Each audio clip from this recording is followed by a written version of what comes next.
ಈ ಬಾರಿಯ ನಿರ್ಧಾರ ಬಹುಮತದ ಬಿಜೆಪಿ ಸರ್ಕಾರ.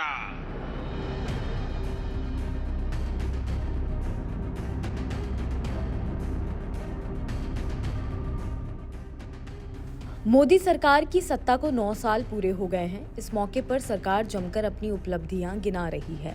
वहीं दूसरी तरफ विपक्षी दल नाकामी के 9 साल बता रहे हैं। कांग्रेस के आधिकारिक ट्विटर हैंडल से एक ट्वीट किया गया जिसमें मोदी सरकार के 9 साल का जिक्र किया गया है। कांग्रेस ने बेरोजगारी से लेकर महंगाई और बाकी तमाम मुद्दों को लेकर सरकार को घेरा है और कहा है कि बदहाली के 9 साल पूरे हो गए हैं। ट्वीट कुछ इस प्रकार से किया गया। आज मोदी सरकार को 9 साल पूरे हो गए हैं। यह नाकामी के 9 साल हैं, देश की बदहाली के 9 साल हैं।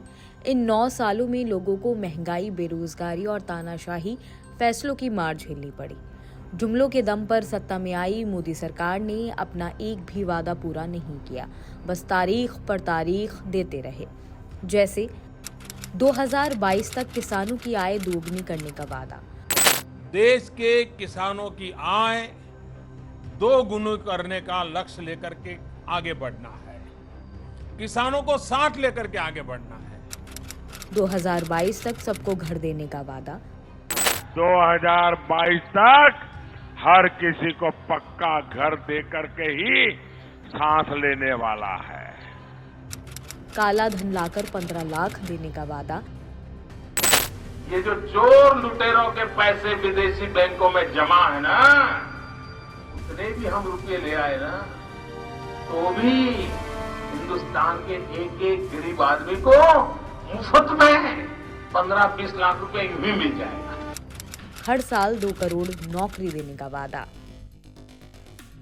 जीएसटी से लेकर अग्निवीर तक का भी ट्वीट में जिक्र किया गया।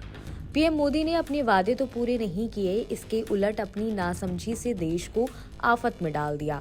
नोटबंदी ने अर्थव्यवस्था चौपट कर दी, बैंक की लाइनों में लोगों की मौत हुई। कौन भूल सकता है उस भयावह मंजर को। गब्बर सिंह टैक्स यानी कि जीएसटी से व्यापारी तबाह हैं। आए दिन इसका विरोध होता है, लेकिन सुनने वाला मोर को दाने देने में व्यस्त रहे तो लोग क्या करें। अग्निवीर के फैसले ने युवाओं के सपनों को कुचल दिया। जब वो विरोध में उतरे तो उन्हें धमकाया गया कि उनका भविष्य चौपट कर दिया जाएगा। मोदी सरकार जनता को डराकर, धमकाकर, सत्ता को खरीदकर, मित्र को सब बेचकर मौज करने के फॉर्मूले पर चल रही है। ईडी और सीबीआई का भी जिक्र इस ट्वीट में है। कोई आवाज उठाए उसे दबा दो, कुचल दो, जैसे कि ठूस दो, बुलडोजर चला दो। ईडी सीबीआई का डर दिखाओ, कहीं सरकार न बने तो पैसों के दम पर सत्ता खरीद लो और लोकतंत्र की हत्या कर दो। देश के पोर्ट, एयरपोर्ट, बड़े प्रोजेक्ट मित्र को बेच दो और आराम से मित्र काल में महंगा मशरूम खाते रहो, फोटो खिंचाते रहो। इस सरकार में मीडिया का रोल भी अहम है। सुबह से शाम तक प्रोपेगेंडा चलाता है। महामानव की फर्जी छवि गढ़ी जाती है और आखिर में महामानव लाल शर्ट पहनकर चीन को रिझाते देखे जाते हैं। इस ट्वीट में चीन के मुद्दे को लेकर भी मोदी सरकार की नाकामी गिनाई गई। याद ही होगा, चीन को लाल आंख दिखाने की बात की गई थी। आखिर में मामला लाल शर्ट तक पहुंच गया। आज चीन हमारी जमीन, हमें ही पेट्रोलिंग से रोक रहा है।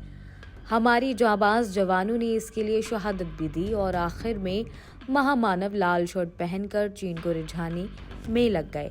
ये है इनकी कायरता। इनकी नाकामी की बातें बहुत हैं, इतनी कि कई किताबें लिख दी जाएं, लेकिन तब भी बहुत सी बातें छूट जाएंगी। ये नाकामी के 9 साल हैं। अब जनता इनसे ऊब चुकी है। कर्नाटक का चुनाव इसका सबूत है, जहां जनता ने सीधे तौर पर पीएम मोदी और उनकी भ्रष्ट सरकार को नकार दिया है। यह असंतोष की लहर दक्षिण से चली है, जो पूरे देश को खुद में समेट लेगी। जनता इंतजार में है और करारा जवाब देगी। फिलहाल इस खबर में सिर्फ इतना ही। बाकी और खबरें देखने के लिए जुड़े रहिए जनसत्ता के साथ। दोनों हाथ ऊपर करके मेरे साथ बोलिए, बजरंग बली की, बजरंग बली की, भारत माता की, वंदे वंदे।